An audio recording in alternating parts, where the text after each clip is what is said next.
ឧត្តមសេនីយ៍ទូសំសុនមេបញ្ជាការតំបន់ប្រតិបត្តិការសក្រុងកំពង់ធំតំណាងគណៈកម្មាធិការសមាគមអតីតយុទ្ធជននិងនិវត្តជនកម្ពុជាខេត្តកំពង់ធំអមដំណើរដោយលោកសៀឡុងធីរ៉ាពីបាលរងស្រុកអង្គរបានដឹកនាំសហការីចុះប្រកបផ្ទះមួយខ្នងដែលជាខ្នងផ្ទះលើកទី22ក្នុងស្រុកអង្គរនិងជាអំណោយដ៏ថ្លៃថ្លារបស់សម្ដេចអគ្គមហាសេនាបតីតេជោហ៊ុនសែនប្រធានព្រឹទ្ធសភានិងជាប្រធានសមាគមអតីតយុទ្ធជននិងនិវត្តជនកម្ពុជា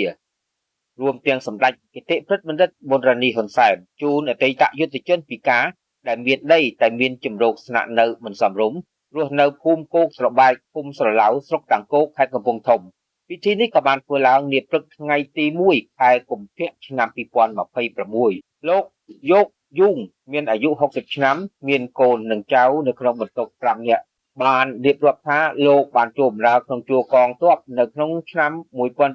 1993នៅអង្គភាពកងអនុសេនាធំលេខ4ចំណុះយោធាខេត្តកំពង់ឆ្នាំងមានឋានន្តរស័ក្តិនីចំណងហើយត្រូវបានធ្លាក់ខ្លួនពិការក្នុងសមរភូមិដោយសារសង្គ្រាមនៅដើមឆ្នាំ1998បច្ចុប្បន្នលោកមានជីវភាពលំបាកខ្វះខាតហើយមានជំរកស្នាក់នៅមិនសមរម្យដោយមានសមាជិកនៅក្នុងក្រុមគ្រួសារ5នាក់នៅក្នុងបន្ទុក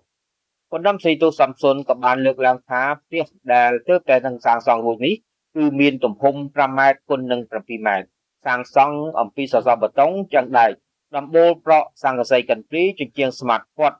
រនៀបក្រាលក្តារដោយមានសម្រាប់ផ្ទះទៅក្រោយប្រវែង3ម៉ែត្រព្រមទាំងបានសាងសង់បង្គន់អនាម័យសម្រាប់ប្រើប្រាស់ទៀតផងហើយកន្លងទៅស្រុកតាំងគោក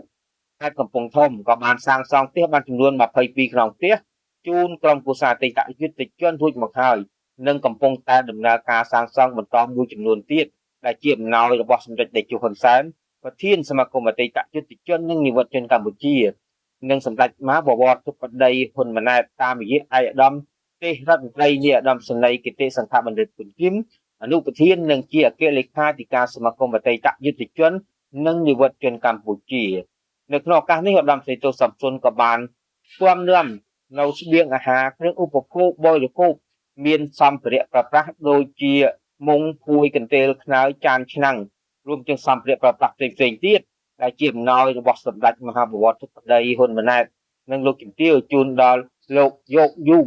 សម្រាប់ដោះស្រាយជីវភាពប្រចាំថ្ងៃនិងប្រើប្រាស់នៅក្នុងឱកាសទទួលបានផ្ទះថ្មីនេះផងដែរ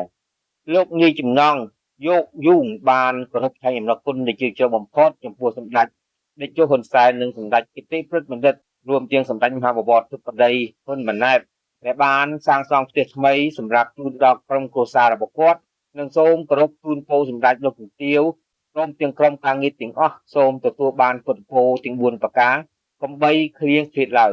ខេត្តកំពង់ធំខ្ញុំវត្តរដ្ឋាធ្វើសេចក្តីរាយការណ៍